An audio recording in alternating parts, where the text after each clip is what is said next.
All right, ongoing saga related to the Wraith. So you guys have seen us recent build series as we actually built out this bad boy, made it look like it is now. Better steering, new body, lowered suspension, all that kind of stuff. So that's really awesome. I've been really happy with how the truck's driven ever since we did that. But hey, you know, maybe there's still some things to be done. As we did the body, we noted, hey, it still doesn't have a front bumper on it. Well, the bumper has finally come. So this is aluminum, has the mounts that come back all the way into the factory mount positions back here, and sits out here out front.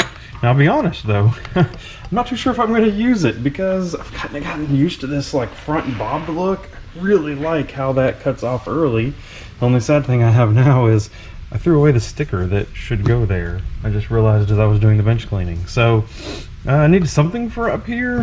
Is it going to be this? I don't know yet. We're going to have to see. I'm going to open it up, kind of mock it up, see what it looks like, see if that's what we want to do. The other thing is somebody watching our videos, Mr. Dylan from Michigan, said, hey, you don't, all these are still the factory links. They're all still factory links down here.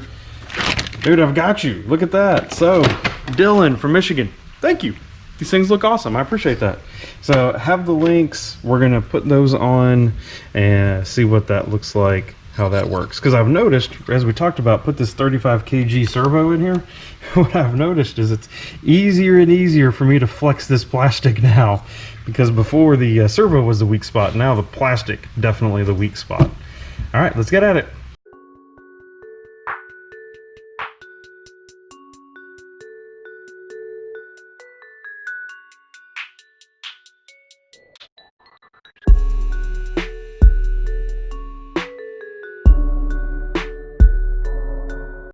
All right, one thing I'd like to point out is with this, you can see that this metal brush bar, basically if you want to call it that, is separable from these items.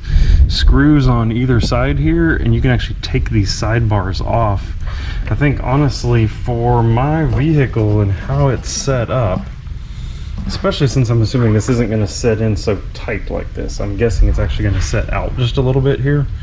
I don't want it that wide anyway. So no matter what happens, I'm thinking I might come in here, cut these edges off, and round this out over here at a narrower bumper. I think that would actually look pretty good. But we got to see how far in and out it sits. I'm really nervous that it's going to sit way out here, and I'm going to immediately not like it. So let's see how those, let's see how these bars line up in here and how far out that's going to stick it.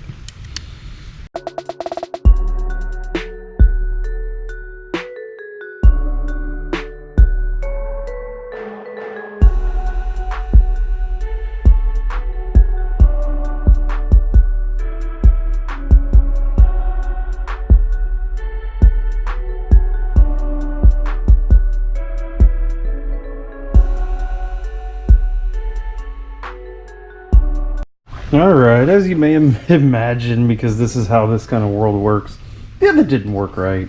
So it does bolt in beautifully right in the stock location. Those of you who are noticing, notice that my actual stock plastic links that come out here are missing because we broke them off at some point. So it's nice that this bumper comes with these aluminum ones that go back because it actually serves my need very well. What you'll notice immediately is I'm sitting on my servo. I'm sitting on my servo horn. So I don't know if the servo that I have sticks out further than most servos. I don't know what it is. It's not like I have a bunch of clearance to my pumpkin over here like that. I can't, if I move the servo back, I'm going to be hitting on that side. So that's not really a solution for me, is moving the whole servo back. But yeah, at the end of the day, I can force it down over it. But that's not really going to work. Also, I'm running one of the taller tires you can possibly get, and at lock, it's all on that bumper. So no matter what, I would need to narrow the bumper anyway. But yeah, now I'm also concerned because really I need to get rid of this whole centerpiece in here. Now, at the end of the day, one of the things that you might consider is this set up for a winch? If I had a chassis mounted servo, then maybe this isn't a problem. Good news is, in general, the whole thing does sit back far enough to where I'm pretty happy with it. Does it match the look of the truck? I don't know. I don't know. Don't know if I should use this or not.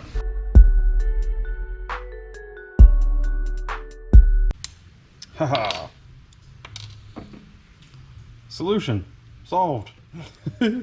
Just don't have that part.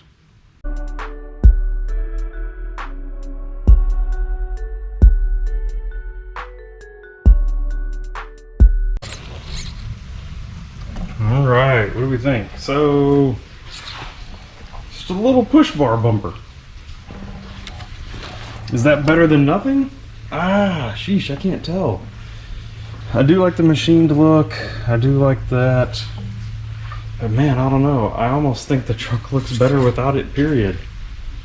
It does work though. It'd be a solution. It would do the job.